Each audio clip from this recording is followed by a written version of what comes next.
Watch Nature, Thursday at 8. Be ready for some big surprises.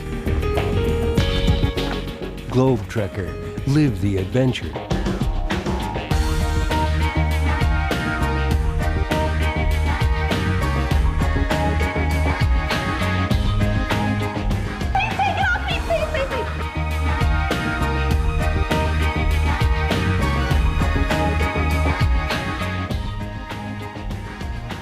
Thursday at 9. Next time on AfroPop, the ultimate cultural exchange. What does it take to break out from Jamaica's underground reggae scene? It's hard for me to perform in front a lot of people, so it's challenging. I love Jamaican people, but them are the most critics. Going to the top. 3 up-and-coming young talents set their sights on becoming the next top reggae star. Rise up on the next AfroPop. Tonight at 8. Real people, independent voices, untold stories. I'm not afraid. I'm journalist. I'm brave. A window into the world. Local communities, global connections, new perspectives. And we must take the power back. See for yourself on Global Voices. Tonight at 9. Coming to Independent Lens. Listen to me, young people and old people too, mostly black people. I'm talking to you. He was like the ghetto jester, the original rapper. Adjust your color. The truth of Petey Green on Independent Lens. Tonight at 10. Pick it up, black in here. Look here. Let's pick it up, black in here.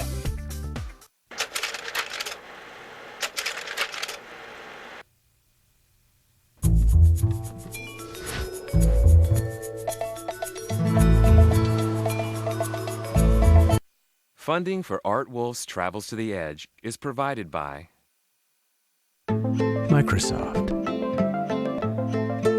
working to provide photographers like you with software that helps preserve and share the images that you work so hard to capture. With tools designed to manage your files inside so that you can capture images outside. Microsoft. Your potential, our passion. And by Canon, dedicated to inspiring photographers to preserve and to protect the beauty, diversity, and grandeur of the natural world. From capture to display, Canon cameras, high-definition video, printers, and projectors help to fuel the passion and the creativity that bring this incredible world into focus. additional funding provided by Conservation International. We are all part of Team Earth. This is Mali, land of sand, salt, and nomads. Ever since I was a kid, I've dreamed of this part of Africa. But Mali is more than the Sahara. Its great river, the Niger, flows past unique cultures that reflect its legendary past. On the outskirts of Timbuktu, gateway to the Sahara, I'm Art Wolf. This is Travels to the Edge.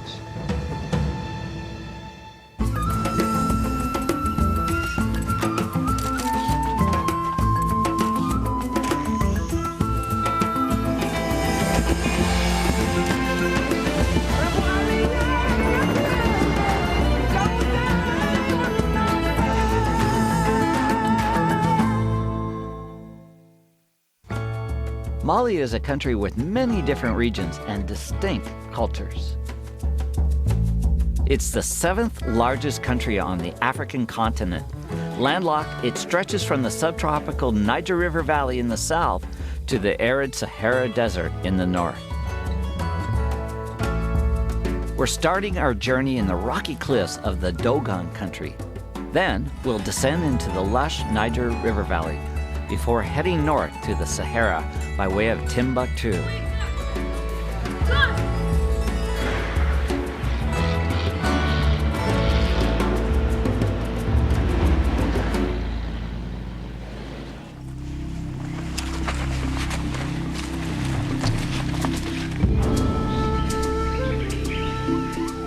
I'm exploring the Dogon country and the rest of Mali with our guide Amadou and with David Conrad, a scholar who has studied and lived in the country for many years.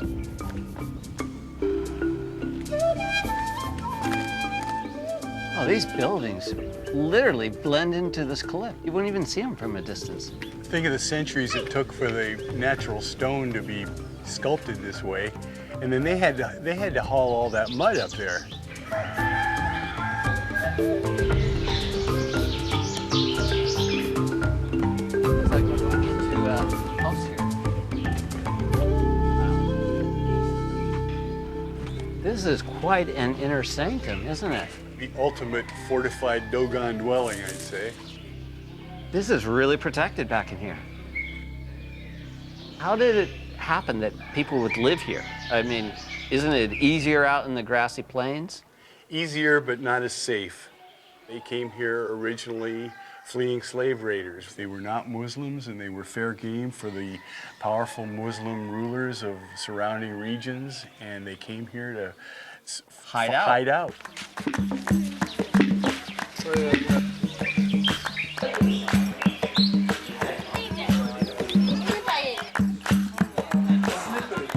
Slippery and steep.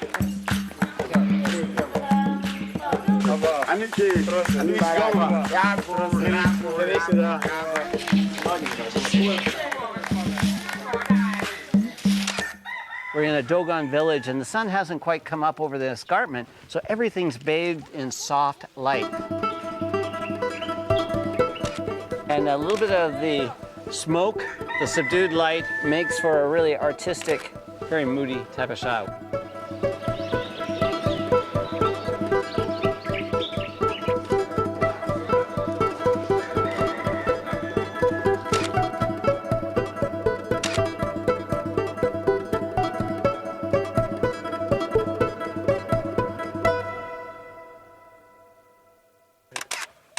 I love the texture of this Dogon door, but also the texture of this older lady's skin. And they both tell a story of a harsh environment.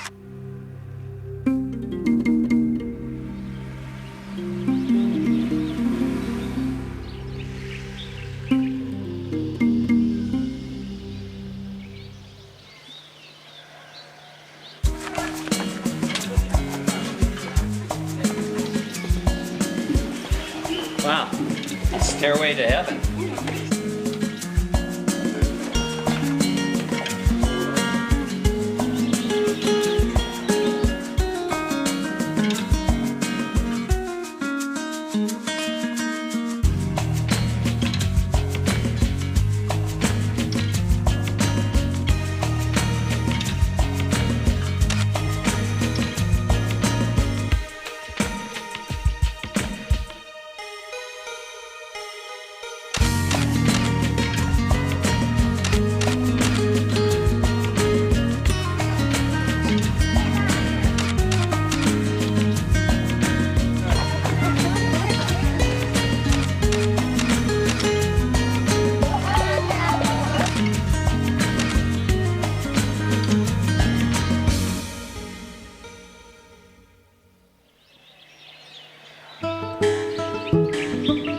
We're moving on to Konda Gumu, a village renowned for its hunters.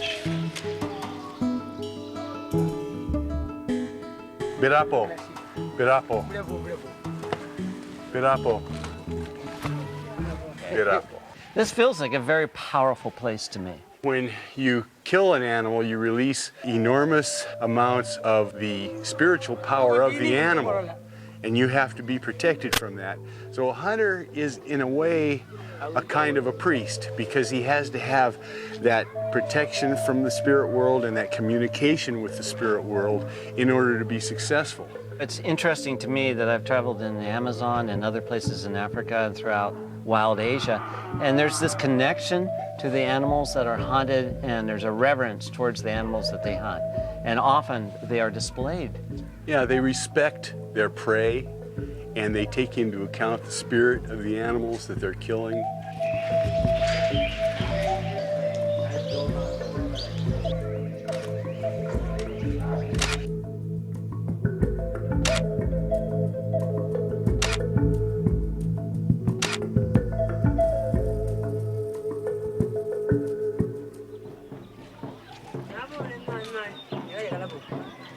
We've hiked on to a neighboring village where we've been invited to watch a traditional Dogon mask dance.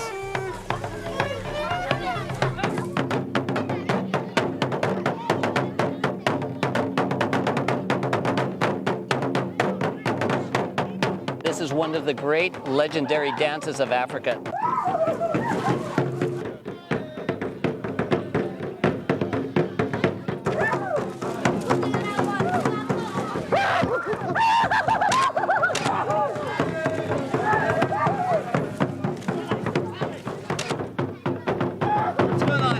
Beautiful, but can you tell me a little more about what I'm photographing? We've got the dancers reflecting this pervasive spirituality of Dogon culture and also the amazing sculpture of Dogon culture, which is of course world famous. And the sculptures originated with their perceptions of these spirits that come out and dance the Dhamma or the funerals. And they all belong to the realm of the dead.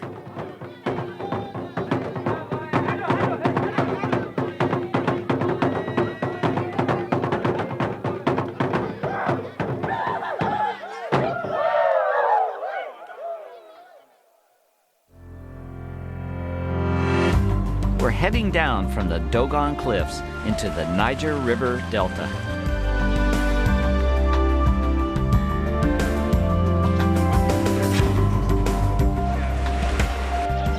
Our first stop is the medieval mud brick city of Djenné. Because of its role as a hub in the gold trade, Djenné once rivaled Timbuktu in importance during the Mali Empire. Today, in the Islamic world of West Africa, it is still a very important city.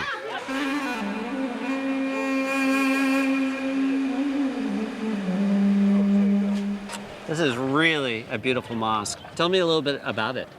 Well, it looks like it's 500 or 600 years old, but it's actually 100 years old this year. It was built in 1907 on the ruins of the previous mosque, and there have most likely been mosques here for 5 or 6 centuries. I love it. It's got a beautiful organic shape to it. It's very much in keeping with Africa, isn't it? It's the texture of this part of Africa. The architecture is stunning, but seen within the context of the religion and all these people, it really comes to life. Wouldn't you agree? It's just a definitive scene from this part of Mali.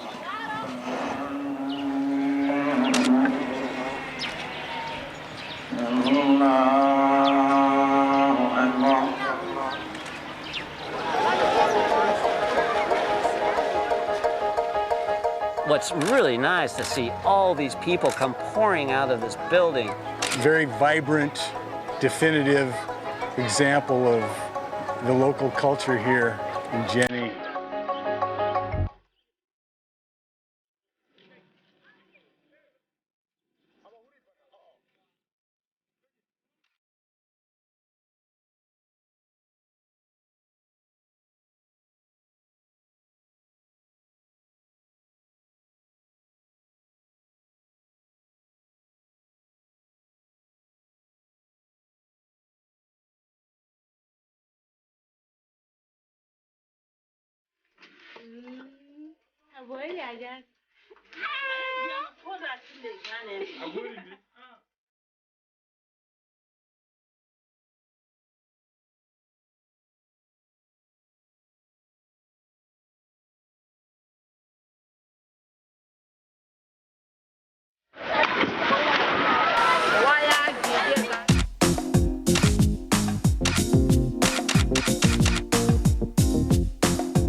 We're moving on from Djenné along the Niger River.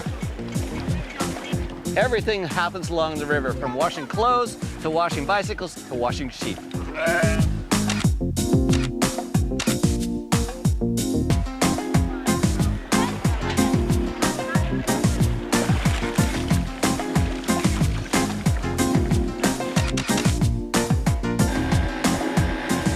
And there's no better way to experience the river than actually being on it.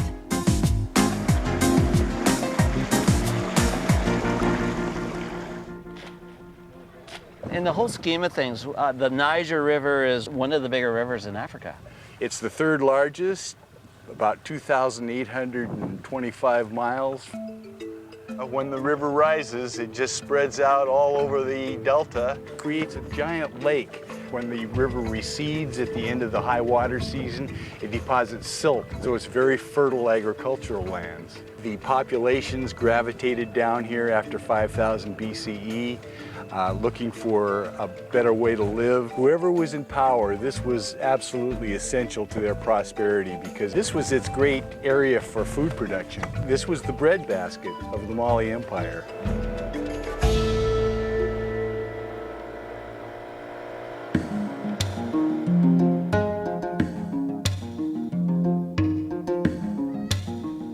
Who are these people, David? Well, they're called the Bozo, and they've constructed their entire culture around the river activities, the boating, fishing, and transport. Everybody is coming down and doing chores or washing their goats or bathing or even cleaning whatever they've got. The river really is that kind of the focal point in activity. And we get to see, get a real hint of their cycle of daily life.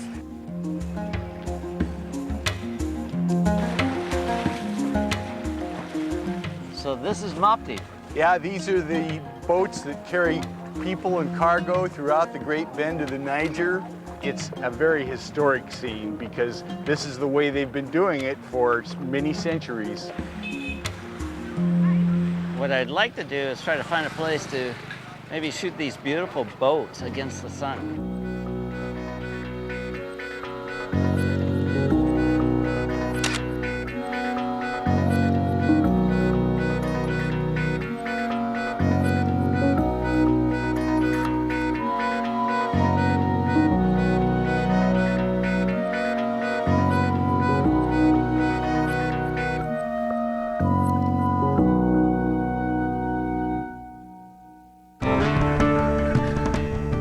Leaving the river and driving nearly a full day north to Timbuktu, the historic portal to the Sahara.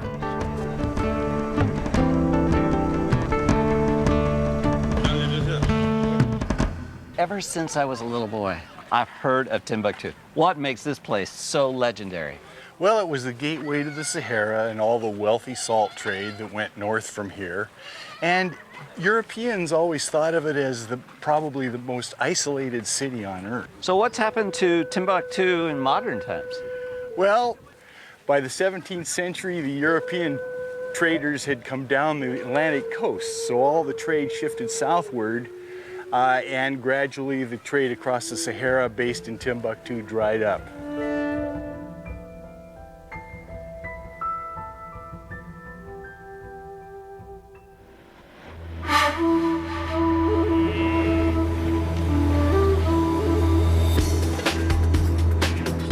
Leaving Timbuktu behind, we're heading far out into the Sahara with our mini caravan of SUVs.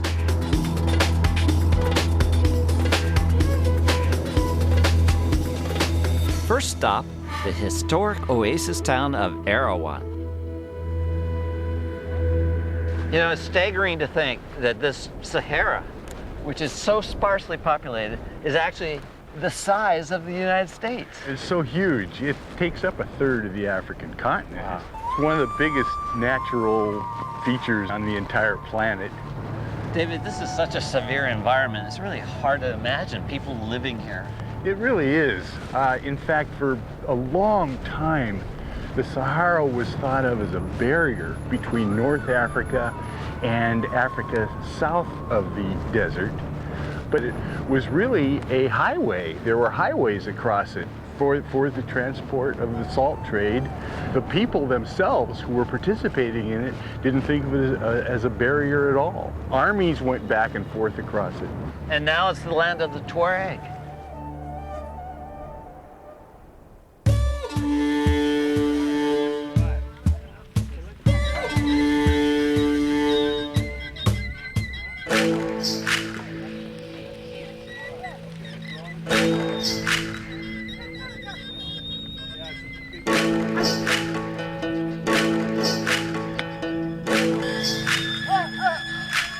Tuareg are Berber people who originated in North Africa, and they gradually establish themselves as permanent residents of the Sahara Desert. They don't want to be anywhere else.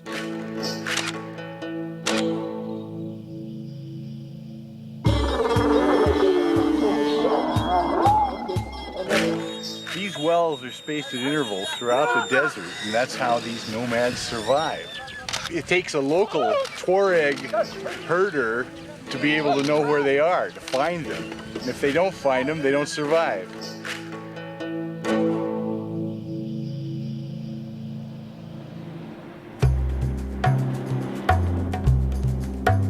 We've been invited for tea in the Sahara with a Tuareg family camped outside of Erewhon. Since Tamashek isn't one of my languages, our guide, Amadou, will be translating. Yeah, let's get in here out of the sun. Looks cool.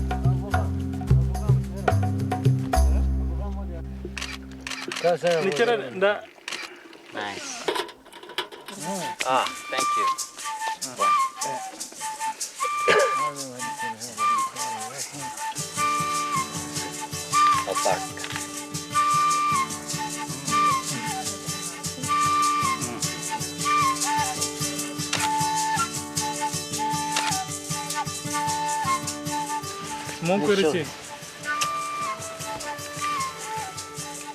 Very good. You like that? Okay, look at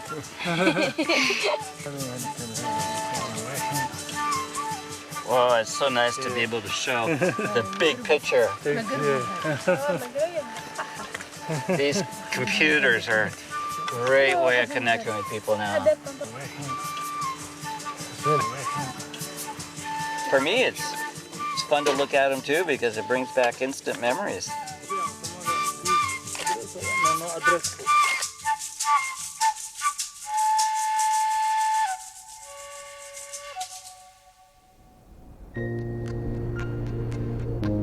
Tonight, we'll camp Tuareg style in the open desert.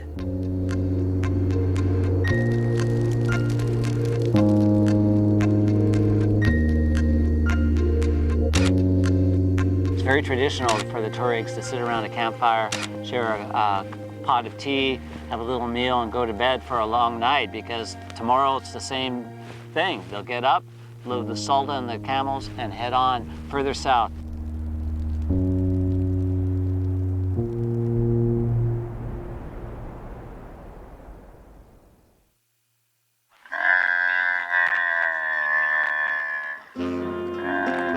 Wow, you can imagine what this animal feels with 160 pounds of salt on its back. Not too happy.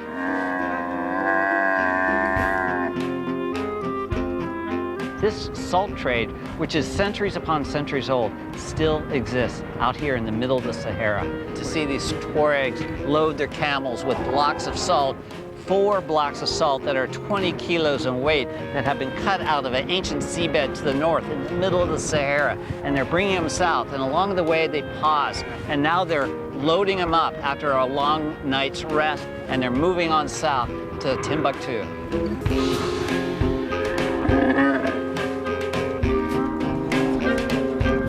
I'm going to be trying to get that moment when the dust is flying, the sand is flying, the ropes are flying. It'll be very, very dramatic. There.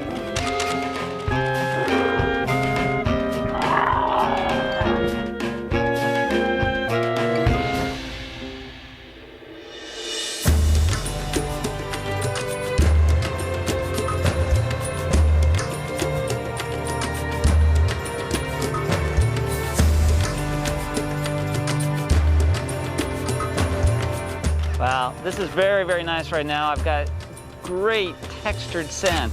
In fact, you can always gauge a really nice situation by whether the shot looks great without the main subject. And right now, the sand itself is beautiful, but with camels, it's extraordinary.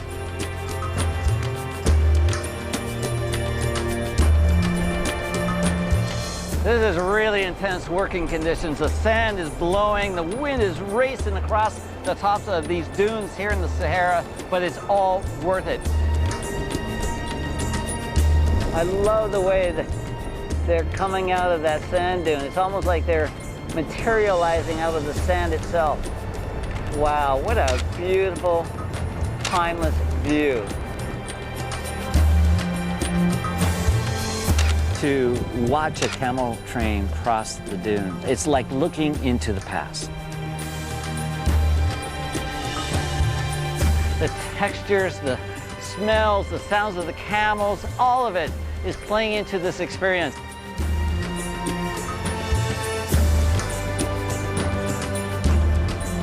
The sun is setting over the Sahara, right behind this camel train. Such a classic image.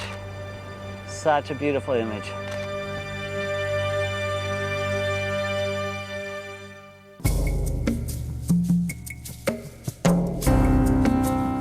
Exploring Mali has been like visiting 3 different countries in just one small part of Africa. And within these widely different landscapes and climates are a multiplicity of cultures and people that have made me feel welcome every step of the way.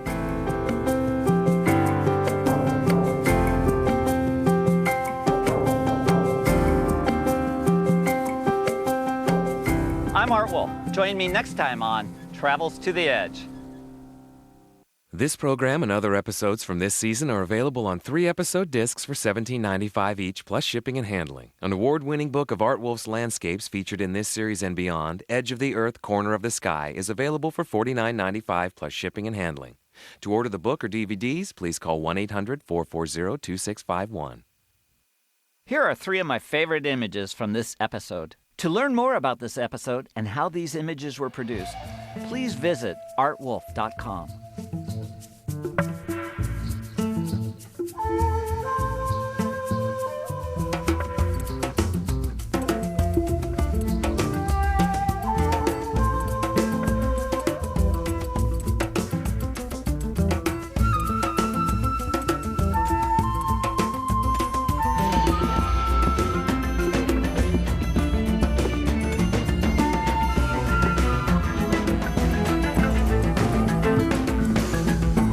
Funding for Art Wolf's Travels to the Edge is provided by Canon, dedicated to inspiring photographers to preserve and to protect the beauty, diversity, and grandeur of the natural world.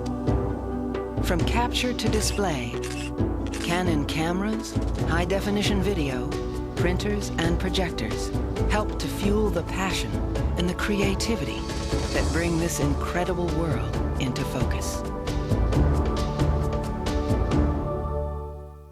and by Microsoft, working to provide photographers like you with software that helps preserve and share the images that you work so hard to capture. With tools designed to manage your files inside so that you can capture images outside. Microsoft. Your potential, our passion. Additional funding provided by At Conservation International, our mission is to conserve and protect the world's most precious natural resources. But equally, it is to champion a cause larger than ourselves.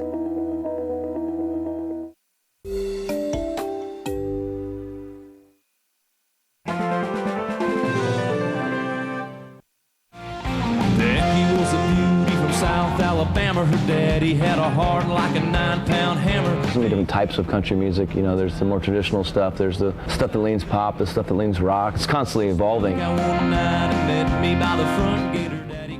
Wednesday at 8.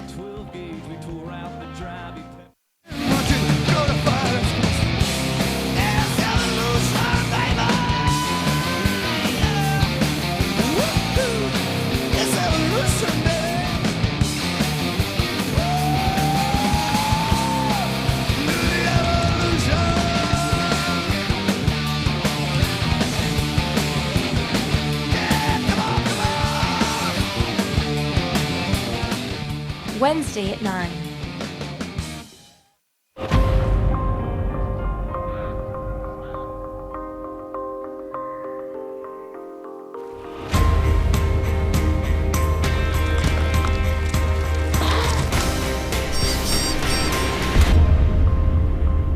Watch Nature, Thursday at 8.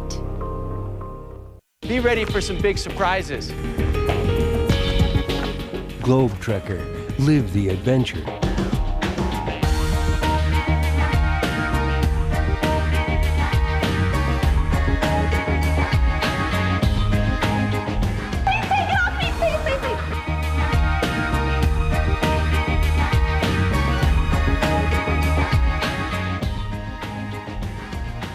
Thursday at 9. Tommy's a really good kid. My Tommy would never even think about trying alcohol. Isn't that right, sweetie? Real kids are curious about alcohol. 40% tried by the 8th grade. Talk early, talk often, get others involved. Next time on AfricaAW, the ultimate cultural exchange. What does it take to break out from Jamaica's underground reggae scene? It's hard for me to perform in front a lot of people, so it's challenging. I love my Jamaican people, but them are the most critics. Going to the top. 3 up-and-coming young talents set their sights on becoming the next top reggae star. Rise up on the next AfricaAW. Tonight at 8. Real people, independent voices, untold stories. I'm not afraid. I'm journalist. I'm brave. A window